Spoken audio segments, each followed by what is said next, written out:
As the Jade Emperor ensured heaven was running smoothly, 2 light rays erupted from the floor beside him. The light trailed sporadically around the chamber and stopped. Peering into our realm, the source of the beams was from a monkey. The monkey was China's Monkey King, Sun Wukong. And this is Legends from the Pacific.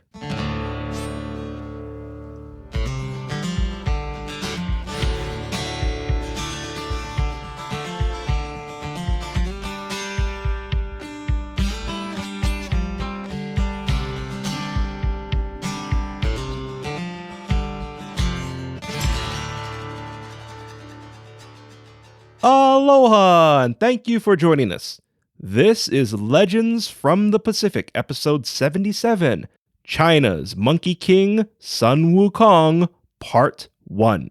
I am Kamuela Kaneshiro, a native Hawaiian professional writer, speaker, and Comic-Con panelist with extensive film and television experience. I study mythology, I've encountered unusual things, and I'm a geek. You can help support our show for free by sharing us with 2 or 3 of your friends. This simple request goes a long way in helping us grow our show. But now, the Monkey King. Okay, it's been a long haul to get to this story, with many days spent between my research team and I.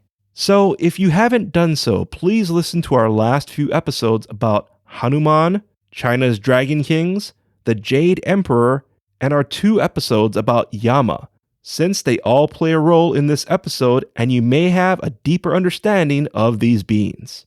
It's been a long haul with a lot of research. So here we go. The Monkey King is known as Sun Wukong. The Chinese characters of his name translates to monkey awakened by emptiness or sun awakened by emptiness. He is considered a trickster god who appeared around the 16th century in China's epic novel, Journey to the West, which was based on a real monk's quest to gather sacred Buddhist scriptures from India and bring them to China.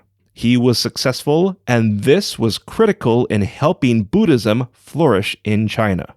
While this is the most popular telling of a magic monkey, a similar Chinese story occurred over a millennia earlier involving a Buddhist monk and a magical white monkey.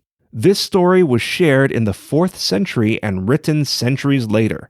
Now, between this story and Journey to the West is India's monkey god Hanuman, which was recorded around the 11th century. So, recap. The Chinese white monkey story was first, then Hanuman, and then Journey to the West. As we discuss Sun Wukong, keep in mind there's a lot of similarities between him and Hanuman. I'd just like to state that we encountered a lot of variations while researching this, so our series of events might differ from the story you may know. The Monkey King was created when wind blew on a magic rock. He erupted from the rock fully grown and light beams shot from his eyes. This was seen by the Jade Emperor. When the beams stopped, he traced them back to a monkey, but thought there was no way the beams could erupt from a mere monkey. The monkey was taken in by other monkeys, and a challenge was made among them to find the source of a nearby waterfall. The Monkey King used his limited supernatural abilities to leap over the waterfall, find its source, and became the Monkey's King. His ambition grew as more joined him. He began ruling the lands and became known as a forest demon. But he became concerned with death. He learned monks knew the secret to immortality, and he traveled the lands looking for one who'd teach him. He began dressing and acting like humans to prove he wasn't a mere monkey and worthy of such training. A sage accepted him because he foresaw it was his destiny, and the Monkey King's power increased. Some of his abilities included proficiency in martial arts, various spells, shapeshifting, which included growing or shrinking, the ability to make copies of himself by biting his hair, limited flying, described as jumping or cloud jumping, though I'm sure some argued he was just falling with style. It should be noted, this ability and perhaps the boots he acquired later led artists to depict him flying on a cloud. But most importantly, the Monkey King learned internal breathing, which is a form of immortality. And he was given the name Sun Wukong.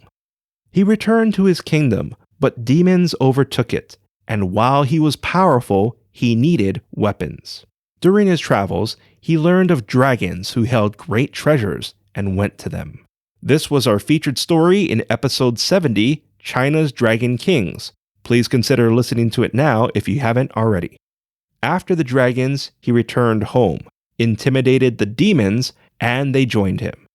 A feast was held in the Monkey King's honor, but that night, spirits from the underworld claimed him. He was brought before the Lord of the Underworld, King Yama, who we discussed in episodes 67 and 68. The Monkey King argued it wasn't his time to die because he obtained immortality.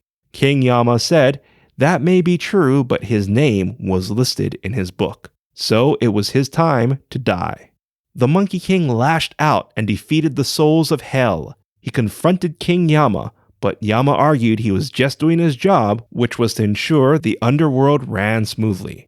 The Monkey King discovered once a name was removed from the books, it could never be re-added. He argued if his name was removed, King Yama would maintain his perfect record of collecting names. King Yama was hesitant, but Sun Wukong made him remove his name and all the monkeys he knew. The following day, the Monkey King woke, safe, in his forest. But King Yama and the dragons reported the Monkey King's behavior to the Jade Emperor. The Jade Emperor learned how powerful Sun Wukong was, and he should be controlled. The Jade Emperor offered the Monkey King a place among the gods.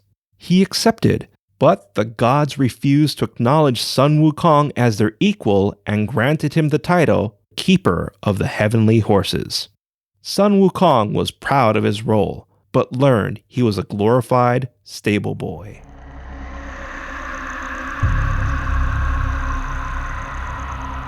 The following is the Legends from the Pacific original story and is based on cultural records.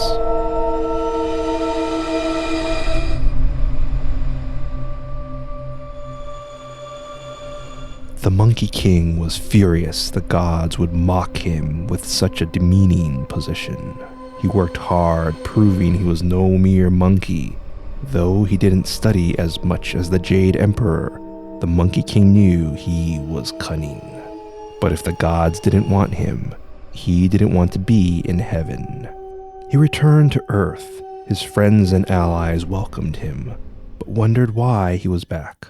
I'd rather be here with you than with the close-minded, old, and stubborn gods who may passively marvel at our intellect, praise our creativeness, and boast our achievements, but refuse to accept us as equals because we don't look like them.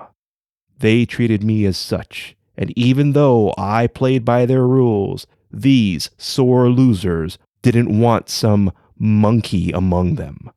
We know I'm their equal, which is why I shall be known as the sage equal to heaven, because I earned it. We have the power to make things better because we've had enough of their ways. Their roar rattled the pillars of heaven. The Jade Emperor clenched his fist and summoned the gods. See what your foolish stubbornness created? Sun Wukong was right. I was right. I told you he was worthy enough to join us. I pleaded with you to accept him, but now we face this. A god yawned. We didn't want him and still don't want that monkey around us. Going against our demands would cause turmoil and prevent things from running smoothly. You may be more powerful than us, but in a way, you work for us. The Jade Emperor scowled. We're going to war. I'd say that's turmoil. Another god stepped forward. Please. Our demon hunters will be more than adequate for this pathetic disturbance, which I believe is the correct course of action. The Jade Emperor gritted his teeth. Another way would be to accept Sun Wukong as our equal. The gods stared at him. Very well. The demon hunters may engage when ready. The god who stepped forward smirked. You've grown soft, Jade Emperor. I'll lead our demon hunters against that monkey. A prince broke from the gods. Can I go too? The god smiled. Sure, and after our victory, I hope all view me as our new Jade Emperor. The god led the heavenly demon hunters and prince. However, they severely underestimated Sun Wukong and his army. Sun Wukong's forces set their sights on the defenseless heaven and converged.